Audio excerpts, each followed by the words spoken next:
Hi, I'm Tim. Welcome to Watchbox, and thanks for logging on. If you love this watch, email me, tmosso@thewatchbox.com.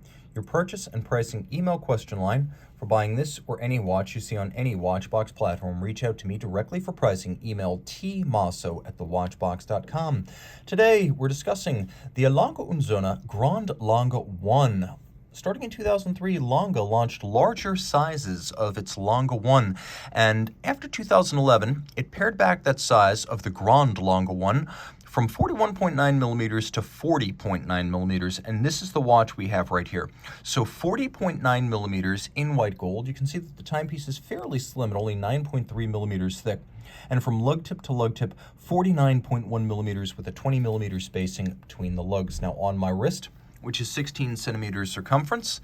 The watch is broad, flat, and elegant. It's easily thin enough to fit underneath the dress cuff, and you can see the lugs of this post-2011 Grand Lange 1 just a little bit more compact and viable on a wrist as small, in my estimation, as 13.5 centimeters circumference. It's a Grand Lange, but it's not a huge Lange. Now the timepiece, let's do one more down the barrel shot and over the top. Sits comfortably. It does have a reassuring solidity to it, and part of the reason for that is the case is made of white gold, but the dial is actually made of sterling silver and black galvanized, so there's precious metal in this watch as well. The strap is large rectangular scale alligator leather, semi-gloss with a little bit of a distressed look to it. We have some bolstering, give it thickness, folded edges, a monotone black stitch. On the underside you can see calf skin. And this is a Lange factory strap in outstanding condition. You can see both sides right there. And then we've got a pin buckle, a smart one. Externally, it's polished and faceted, but internally, it has some clever thinking. There is an elevated bridge, so you can see the strap actually nestles into the buckle rather than sitting underneath it. You can see how it just feeds right into it and more or less sits flush when it's on your wrist. That's the idea of having that elevated bridge.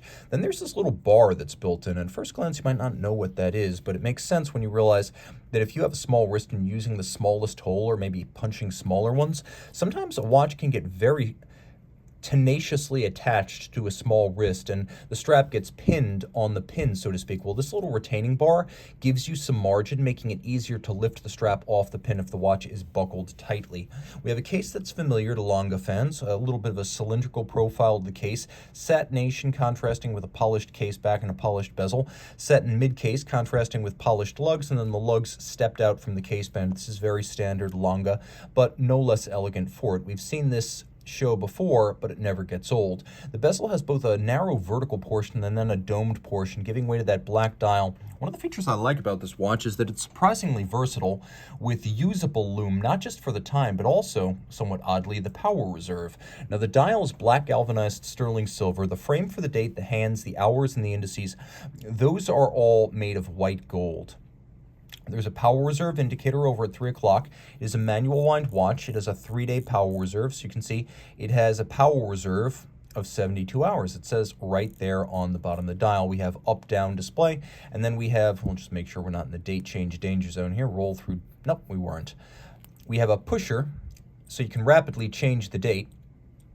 And it has the same tactile feel and gratifying action as a fine column wheel chronograph. So this little pusher adjuster is quite a bit of kit. A good piece of theater when showing your watch to friends, and also quite satisfying to use. Now, if you pull the crown out, you also have hacking or stop seconds, so you can set this watch quite precisely.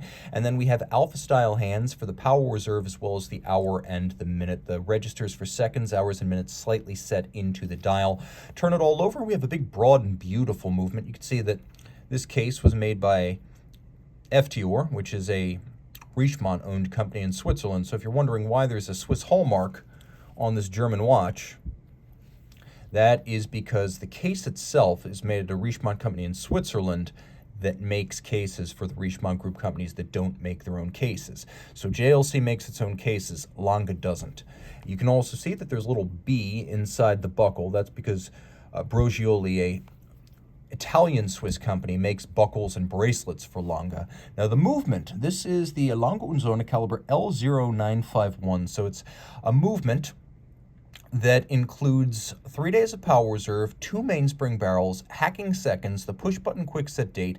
It beats away at 21,600 vibrations per hour, and it's all water-resistant down to 30 meters. It's adjusted in 5 positions, which is the chronometer standard and the high horology standard. 5 is what you expect in a watch of this caliber, and then pivots on 42 joules. Now, you can see a lot of features that are distinctive of German watch finishing and German watch design. We have a 3/4 style plate. We have a freehand engraved balance cock. That's done with a burin. We have black polishing on some of the screw heads, locating pegs, as well as the swan's neck regulator and the cap to the escape wheel. Although there aren't a lot of bridge edges, you can see the edge of every bridge as well as the surrounds for the service ports.